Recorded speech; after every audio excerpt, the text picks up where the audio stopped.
You've heard him on Sirius XM Radio. Put your hands together right now, New York Comedy Club. Start clapping, start clapping. Give it up for James Pontillo. That maneuvering stuff, they gotta teach that in sex ed, because I had no idea what any of that was at all. What's going on? I started therapy this week. I don't know, I'm 29, I think it's too late. I think that ship has sailed already. My therapist is from Afghanistan. No, that's just where she's from. And all right, come on now, I haven't even... That's just where she's from. I don't know if that's funny or not.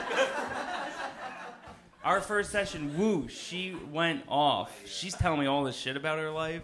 She's like, when I was 14, my parents got murdered by the Taliban. And then I was 15, my school got bombed. I'm like, wow, I didn't know this was your time. That's crazy. This is just a friendship at this point. Your school getting bombed doesn't make my dad love me. I don't know. I talked to her a lot about comedy. I complained to her. I'm like, I think I'm a bad comedian. I told her. She's like, why do you say that? I'm like, I think other comedians are just better. And she's like, why do you think that? I'm like, well, they're funnier. And then she says, just because they're funnier than you doesn't mean they're better than you. I'm like, that's exactly what it means. What? I'm like, I don't think audiences like me. She's like, hey, it doesn't matter what the audience thinks. It only matters what you think. I'm like, that is not true again. That's both wrong. You're 0 for 2. She texts me today. She says, good news, your insurance is now covering our sessions, so you don't have to pay out of pocket anymore. And I wanted to fuck with her, so I text her back. I guess I won't kill myself this week. Now, just so you know, I've been seeing her for a week already. She's just like, I don't find that type of humor to be funny. I'm like, well, it doesn't matter what the audience thinks. It only matters what I think. And then when I said that, she's like, if you keep saying stuff like that, I'm going to refer you to a professional. It's like, what the fuck are you? What are we doing here right now? Why am I paying you all this? Crazy. Our session today was about why I'm so mean to women. Not like mean. Don't worry. I like lash out. And she said it's because my mom never showed me any love growing up. That's why. And that now I take it out on all women because I think like subconsciously they're her. But I don't agree. I don't believe anything that stupid bitch says. Come from a super Italian family. Any retards here? No. Any Italians there? Just you? It's you too. Did you tell him to not clap when he was about to? Like you're ashamed. My dad's Sicilian. He's from Sicily. Sometimes it was fun. Sometimes it was not fun. But there was one time I remember when I started college. It was our first day, and we had I went to college in New England. We had this like super young professor, like just out of grad school, and he says, if your cell phone rings during class, I get to answer it in front of the whole class. So naturally, it's a 3-hour class, 50 students. I leave my phone on the front desk, like right there on my desk. It rings, he answers it, puts it on speakerphone. He says, is this James's father? My dad's like, yeah.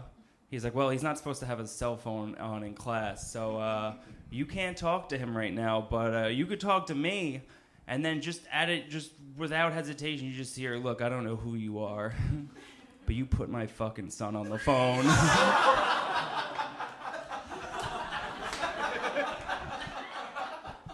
Or I'll bury you behind the school. He said that. He said that to a college professor. He threatened to murder him. So the teacher gives me my phone. He's like, here, just go talk. I don't care.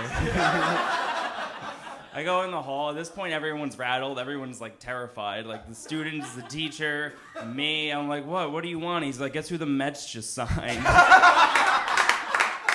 I'm like, what the fuck? Crazy. I'm glad to be not doing Zoom comedy anymore. That's what scares me most about another lockdown. Did you have to do like Zoom functions over the past year? Oh man, Zoom comedy was So tough, because here's the thing, like real life comedy, like live comedy, if someone heckles you, they'll just yell like you suck or die or whatever, and then it's over. Zoom comedy, people leave comments for the world to see. Like anyone in the world could see it.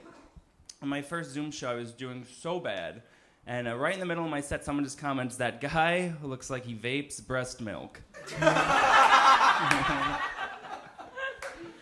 Do I look like that, ma'am? I think you're full of shit. And then someone comments underneath that, "Yo, you're so funny. You should be a comedian." It's good to be not doing shows in public parks either. That was tough. Public parks, when we had to do shows there the past year, we would get like the biggest crowds I've ever seen, which would be great if they weren't all crackheads.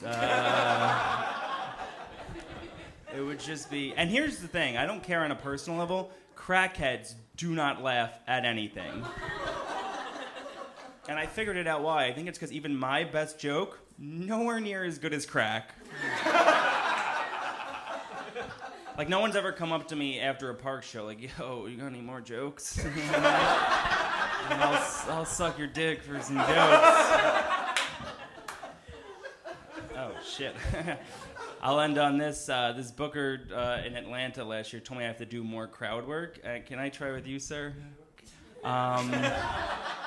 What do you do for work? All right, let's move on. All right, you guys have been so amazing. Keep it going. For your host.